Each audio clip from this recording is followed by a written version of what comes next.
What's up, guys? Welcome back to my channel called Fresh Genesis. If you guys didn't know what this means, go back to my yesterday's video, which I'll put up here. But for now, we'll talk about this video. This video's title is called Choices, because we all make choices throughout our lives, and there's two kinds of choices. There's good and there's bad. And we all have short-term memory on our good choices, and we have long-term memory on our bad choices. Like, for example, you can take your mom, like a good choice, like these are all good choices.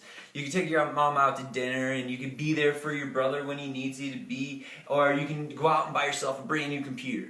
Like, the bad choices are that, like, you'll feel bad because you found out that you have no money when you took your mom out for dinner and she had to pay the bill and you feel horrible, or when your brother is trying to needs you to be there for him and you're not all there, like you're focused on something else, you know what I mean? And then you'll regret it, like you'll feel bad. That's a bad choice on your part. Or you go out and you get so angry that you break the brand new computer that you just bought because that you are so upset about life, and that's a bad choice. That's just like examples. I really can't think of anything like hardcore, but we always let the good things we do and like all the good choices, we let them go. We don't really worry about them, like we don't think about them. But as soon as we make a bad choice in life, it's like we can't let it go. Like, we're so focused on it. Like, that's what keeps us in the past, is all our bad choices. And it's what we're used to. We all get used to like a certain kind of like sadness, a certain kind of like disappointment. And it's like, and we get scared when we get, we get scared when anything good comes to us because we're afraid to get hurt again. So we put the walls up. You know what I mean? You know what I'm talking about? Like the walls where, like, if you meet a good guy or you meet a good girl and like you guys are feeling so good and all of a sudden they do one thing, like one bad choice on their part, and it automatically makes all your walls go up, all the red flags, and you're like, maybe she loves the hell out of you and you don't even know. Or heck, I'm sorry, Mom, if you're watching this. Shut up, don't make fun of me. But anyways, why do we let that get to us? Or why do we let other people's bad choices affect our lives when we already have bad choices and problems and everything else on our plate? We go and try to fix everybody else's because it's in our nature. We care about people. That's what we're made for. God made us all for each other. We're all walking on this earth together. If you didn't know this, my feet touch the same ground your feet touch. I'm no different than you. I have hands and feet and everything else. I have problems, and we all have expiration dates, if you didn't know that. So we always try to fix everybody else's problems, and we get disappointed in ourselves when nothing comes out of it. We never get anywhere because we realize those are their problems. Like, I don't know if you realize this or not, but people's problems are people's problems, and the only way they can fix them is by making better choices in their lives on their part. They have the choice to do that. It's not us. We have to find ourselves first before we can help anybody else out, if you know what I'm trying to say. There's another thing that bothers me when, like, I've heard it from many people, many older people, and maybe your parents have said this, but they always say stupidity is wasted on the youth. Like, kids are so stupid. Like, that's what they always say. The kids nowadays, they don't know nothing, blah, blah, blah, blah. But what I say personally, is God knows what He's doing. I feel like God made us babies first because we need to learn how to crawl, we need to learn how to trip and fall, we need to learn how to walk, and we need to learn how to run. I say this because we need to learn how to crawl before we can stand, and we need to learn how to fall before we can pick ourselves up, and then we need to learn how to walk before we can run. And I say this because we need to crawl first to get familiar with the ground. Our problems, like, look at it, it's like all a metaphor for life. God made our whole entire lives metaphors for something to prepare us for the future, and then more of the future, and more of the future. Like, we need to learn how to crawl to get familiar with the ground. All of our problems mixed in together. We needed to stand because we needed to feel like we were strong enough to stand up to our problems. We tripped and fell when we made the bad choices, but then we stood up again and brushed ourselves off, and we realized that God gave us the strength again to stand up. And we started walking, so we felt like we weren't stuck in the same spot as we were before, and we were walking with God.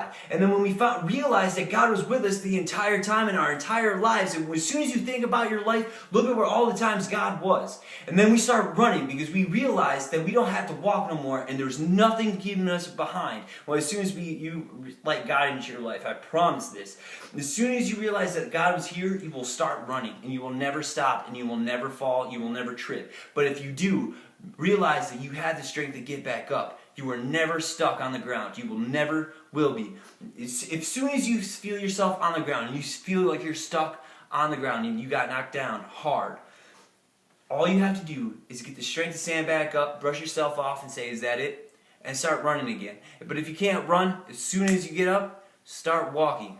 Take baby steps. And if you need help, there's people like me and there's people like me all over the world there to help you. But realize you need to find people who are taking the same steps with you, not stuck on their own problems and trying to fix yours. Make sure you find the people that are willing to take the steps with you. This comes to my other conclusion or whatever. Have you guys ever heard the story of the two paths? You know what I mean? Like the poem, or like the guy said, I was walking on a road in the woods when I came up to a fork in the road, and there was one that had looked less traveled, and then there was the easier path. And he said that he took the harder path, and he said it hurt. There was pain, there was glass, there was rocks, there was all this stuff that was like affecting his life, and it hurt so bad. But when he came at the end of the trail, he became a better person.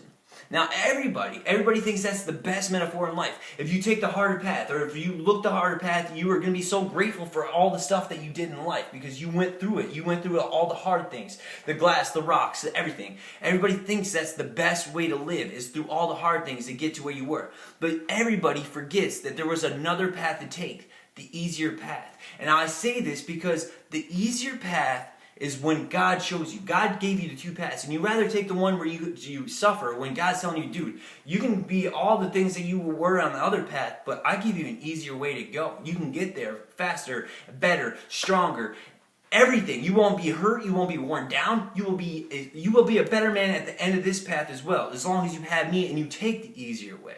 You know what I'm trying to say? Does anybody make sense? Am I reaching anybody out there? Well, this is the end of the video almost, but what I have to say and what I'm wrapping up is don't take the harder path anymore. If you want to, make better choices starting today, because like I say all the time, good things have to end so greater things can come together. And this is the first day of the rest of your life, just like it was yesterday and the day before, but yesterday's already over and done with, and we have a fresh new day.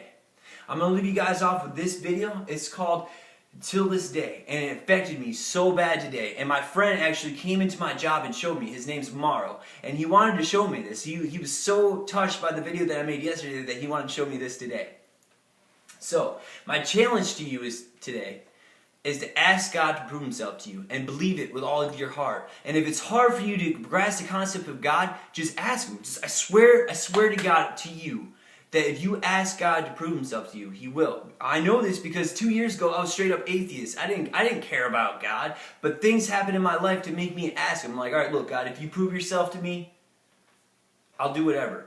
And he did. He proved himself to me, and now I'm here today talking to you guys about how you can find him and how your lives can be better. I'm not saying my life's perfect. I'm just saying my life's better with God in it.